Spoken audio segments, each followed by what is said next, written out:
In the days of the great Prince Arthur, there lived a mighty magician, called Merlin, the most learned and skillful enchanter the world has ever seen.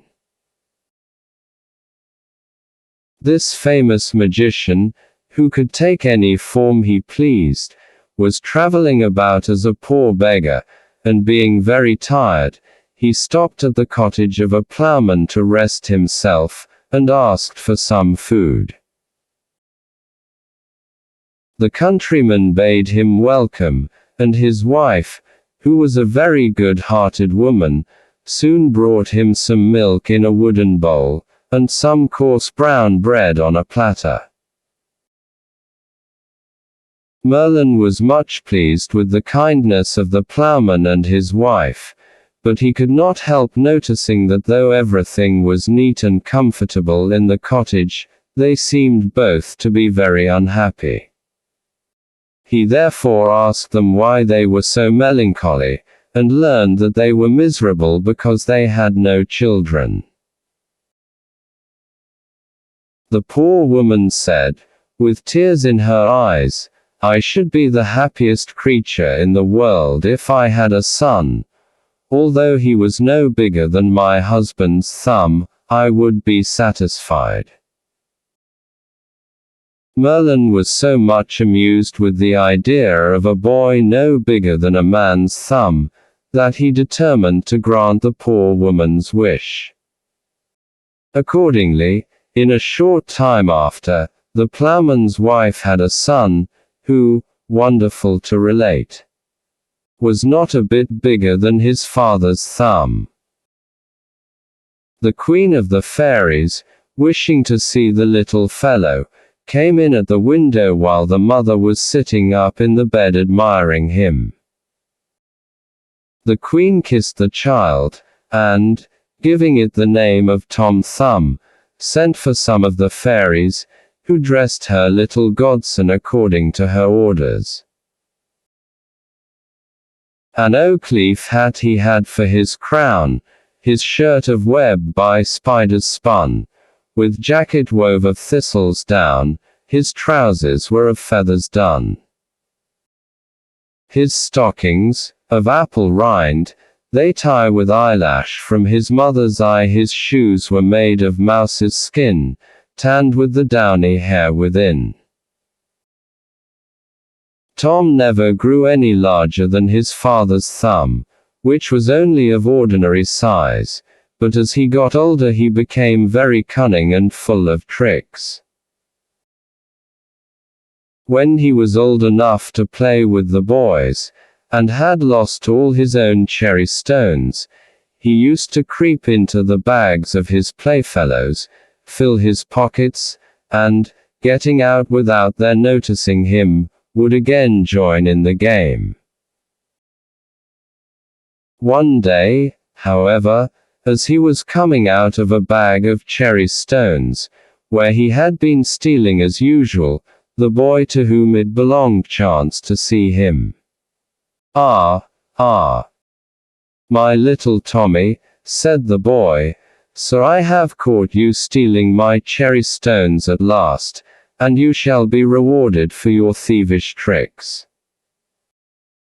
On saying this, he drew the string tight round his neck, and gave the bag such a hearty shake, that poor little Tom's legs, thighs, and body were sadly bruised. He roared out with pain, and begged to be let out, promising never to steal again. A short time afterwards his mother was making a batter pudding, and Tom, being very anxious to see how it was made, climbed up to the edge of the bowl, but his foot slipped, and he plumped over head and ears into the batter, without his mother noticing him, who stirred him into the pudding bag, and put him in the pot to boil. The batter filled Tom's mouth, and prevented him from crying, but, on feeling the hot water, he kicked and struggled so much in the pot, that his mother thought that the pudding was bewitched, and, pulling it out of the pot, she threw it outside the door. A poor tinker, who was passing by, lifted up the pudding, and, putting it into his budget, he then walked off. As Tom had now got his mouth cleared of the batter, he then began to cry aloud, which so frightened the tinker that he flung down the pudding and ran away. The pudding being broke to pieces by the fall, Tom crept out covered all over with the batter, and walked home. His mother, who was very sorry to see her darling in such a woeful state, put him into a teacup, and soon washed off the batter, after which she kissed him, and laid him in bed. Soon after the adventure of the pudding, Tom's mother went to milk her cow in the meadow, and she took him along with her. As the wind was very high, for fear of being blown away, she tied him to a thistle with a piece of fine thread. The cow soon observed Tom's oak leaf hat, and liking the appearance of it, took poor Tom and the thistle at one mouthful. While the cow was chewing the thistle, Tom was afraid of her great teeth, which threatened to crush him in pieces, and he roared out as loud as he could, "Mother, mother! Where are you, Tommy, my dear Tommy?" said his mother. "Here, mother," replied he, "in the red cow's mouth." His mother began to cry and wring her hands, but the cow, surprised at the odd noise in her throat, opened her mouth and let Tom drop out. Fortunately his mother caught him in her apron as he was falling to the ground, or he would have been dreadfully hurt. She then put Tom in her bosom and ran home with him. Tom's father made him a whip of a barley straw to drive the cattle with, and having one day gone into the fields, he slipped a foot and rolled into the furrow. A raven, which was flying over, picked him up, and flew with him over the sea, and there dropped him. A large fish swallowed Tom the moment he fell into the sea, which was soon after caught, and brought for the table of King Arthur. When they opened the fish in order to cook it, every one was astonished at finding such a little boy, and Tom was quite delighted at being free again. They carried him to the king, who made Tom his dwarf, and he soon grew a great favorite at court, for by his tricks and gambols he not only amused the king and queen, but also all the knights of the Round Table. It is said that when the king rode out on horseback, he often took Tom along with him, and if a shower came on, he used to creep into his Majesty's waistcoat pocket, where he slept till the rain was over. King Arthur one day asked Tom about his parents, wishing to know if they were as small as he was, and whether they were well off.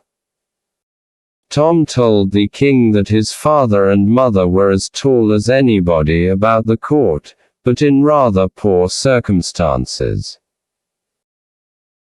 On hearing this, the king carried Tom to his treasury, the place where he kept all his money, and told him to take as much money as he could carry home to his parents, which made the poor little fellow caper with joy. Tom went immediately to procure a purse, which was made of a water bubble, and then returned to the treasury, where he received a silver 3-penny piece to put into it. Our little hero had some difficulty in lifting the burden upon his back, but he at last succeeded in getting it placed to his mind, and set forward on his journey. However, without meeting with any accident, and after resting himself more than 100 times by the way, in 2 days and 2 nights he reached his father's house in safety. Tom had traveled 48 hours with a huge silver piece on his back, and was almost tired to death, when his mother ran out to meet him, and carried him into the house. But he soon returned to court.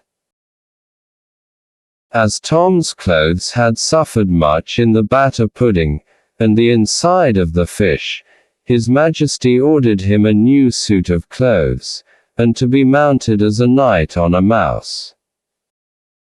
Of butterflies' wings his shirt was made, his boots of chicken's hide, and by a nimble fairy blade, well learned in the tailoring trade, his clothing was supplied.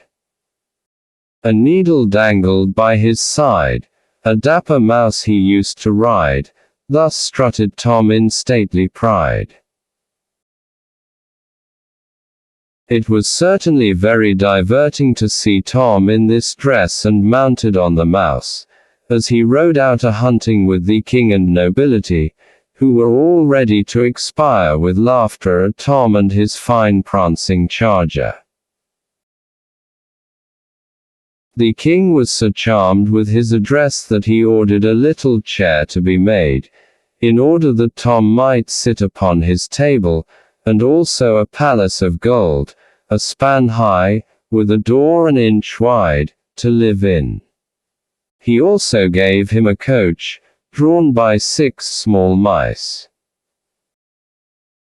The Queen was so enraged at the honours conferred on Sir Thomas that she resolved to ruin him, and told the king that the little knight had been saucy to her.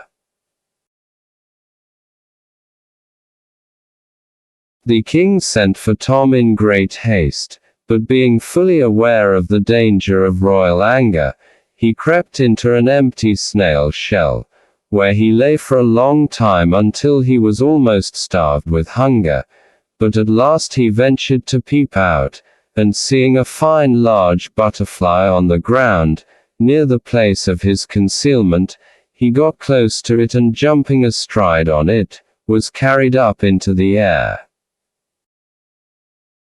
The butterfly flew with him from tree to tree and from field to field, and at last returned to the court, where the king and nobility all strove to catch him, but at last poor Tom fell from his seat into a watering pot, in which he was almost drowned. When the queen saw him she was in a rage, and said he should be beheaded, and he was again put into a mouse trap until the time of his execution. However, a cat, observing something alive in the trap, patted it about till the wires broke, and set Thomas at liberty. The king received Tom again into favor, which he did not live to enjoy, for a large spider one day attacked him, and although he drew his sword and fought well, yet the spider's poisonous breath at last overcame him.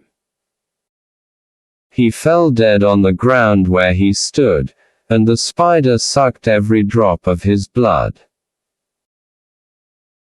King Arthur and his whole court were so sorry at the loss of their little favorite that they went into mourning and raised a fine white marble monument over his grave with the following epitaph.